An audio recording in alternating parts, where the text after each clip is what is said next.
Hello दोस्तों, as Aparna classes में आपका स्वागत है। आज हम आपके सामने उपस्थित हुए हैं कुछ रचनाओं को लेकर। हिंदी साहित्य की प्रमुख रचनाएं जो आपसे लगभग सभी एग्जामों में पूछी जाती हैं, चाहे वो हाई स्कूल हो, चाहे वो इंटर हो और चाहे वो कंपटीशन लेवल का हो। यहाँ से 2, 3, 4 नंबर के रचनाएं हमेशा पूछी जाती हैं।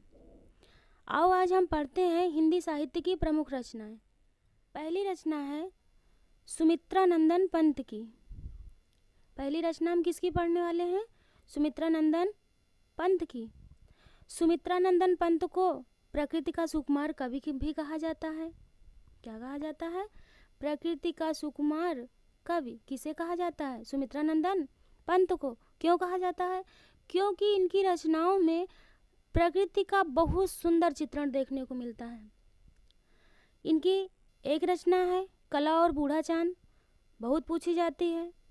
चितंबरा, युगांत और स्वर्ण धूल। अगली रचना है रसखान जी की।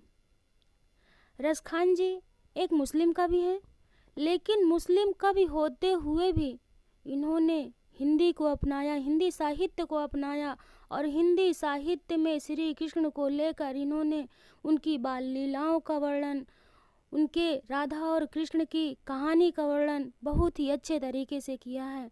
इनकी प्रेम वाटिका और सुजान रसखान बहुत ही फेमस रचनाएं हैं जो कि सभी एग्जामों में लगभग बार बार पूछी जाती हैं। अगली रचना हम देखते हैं अयोध्या सिंह उपाध्याय हरिऔध की।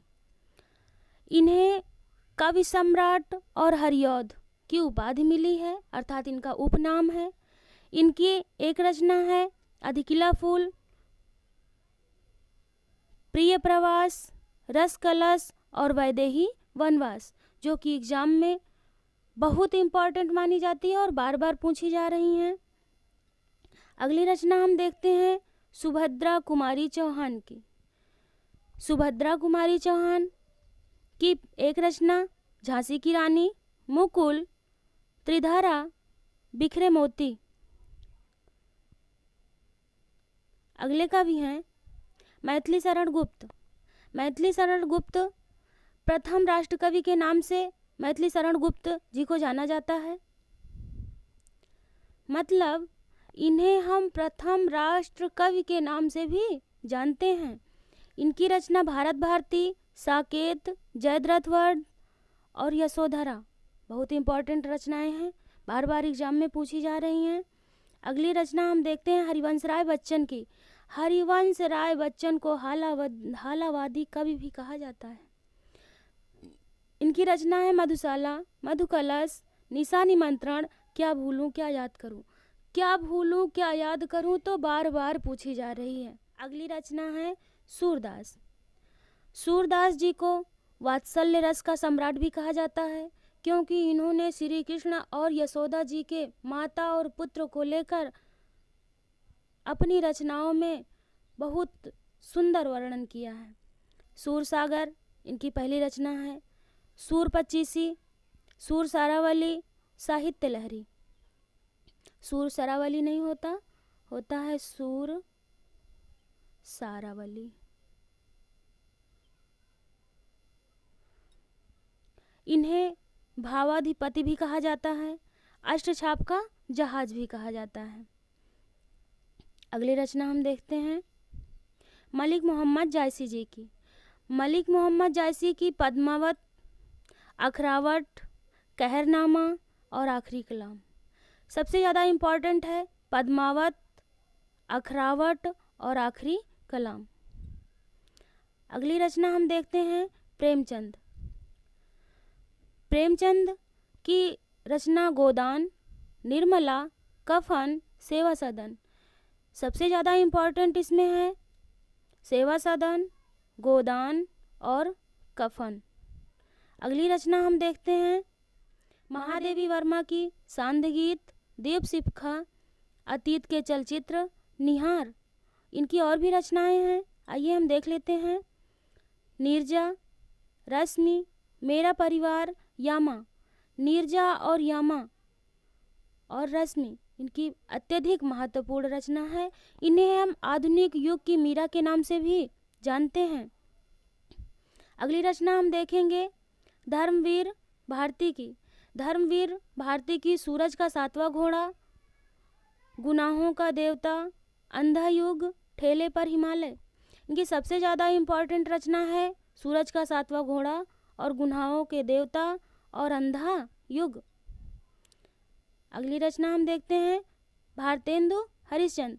भारतेंदु हरिश्चंद्र को हिंदी नवजागरण का अग्रदूत भी कहा जाता है। इनकी रचना भारत दुर्दशा, अंधेरी नगरी, प्रेम माधुरी, गीत गोविंदानंद। सबसे ज़्यादा इम्पॉर्टेंट है भारत दुर्दशा, अंधेरी नगरी और प्रेम माधुरी। अगली रचना हम देखते हैं सूर्यकांत निराला।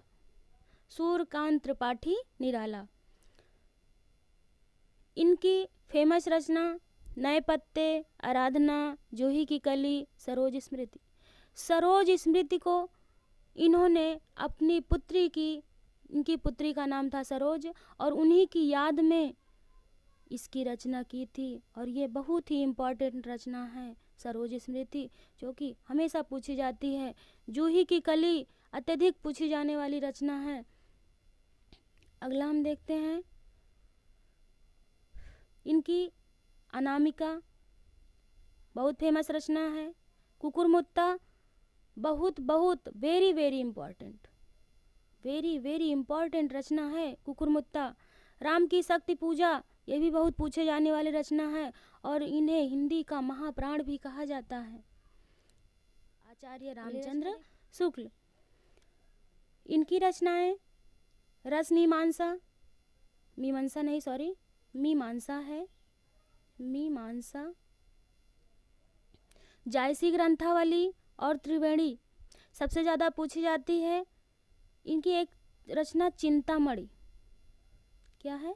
चिंतामणि, बहुत पूछी जाती है। और हाँ, इन्हें मुनि मार्ग के हिमायती भी कहा जाता है। अगली रचना है जयशंकर प्रसाद जी की। जयशंकर प्रसाद जी की कामायनी, आंसू, चंद्रगुप्त, झरना फेमस रचनाएं हैं। इनकी कुछ रचनाएं और हैं, देख लेते हैं। जयशंकर प्रसाद जी की तितली, कंकाल, स्कंदगुप्त, अजातशत्रु, चित्राधार। और हाँ, इन्हें आधुनिक युग के कविता के सुमेरु भी कहा जाता है।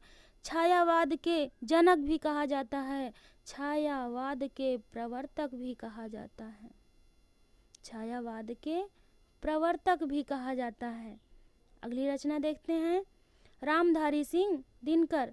रामधारी सिंह दिनकर की संस्कृत के 4 अध्याय, परशुराम की प्रतिज्ञा, रेती के फूल, रश्मिरथी सबसे ज़्यादा पूछी जाने वाली रचना है। संस्कृत के 4 अध्याय और रेती के फूल। आगे देखते हैं इनकी उर्वशी, हुंकार, रेणुका और कुरुक्षेत्र, ये 4 के चारों रचनाएं बहुत ही इम्पॉर्टेंट हैं। सबसे ज़्यादा पूछी जाने वाली रचनाएं हैं उर्वशी, हुंकार, रेणुका और कुरुक्षेत्र। तुलसीदास की विनय पत्रिका, दोहावली, हनुमान वाहक, पार्वती मंगल। सबसे ज़्यादा फेमस रचना इनकी रामचरितमानस है, आप लोग जानते हैं। विनय पत्रिका पूछी जाती है, ब्रज भाषा में है। दोहावली पूछी जाती है, पार्वती मंगल बहुत पूछी जाती है। इन्हें कवि शिरोमणि, सबसे ज़्यादा इनकी उपाधियों को पूछा जाता है। इन्हें कवि शिरोमणि के नाम से जाना जाता है, लोकनायक के नाम से जाना जाता है, हिंदी का जातीय कवि के नाम से जाना जाता है और मानस का हंस के नाम से जाना जाता है।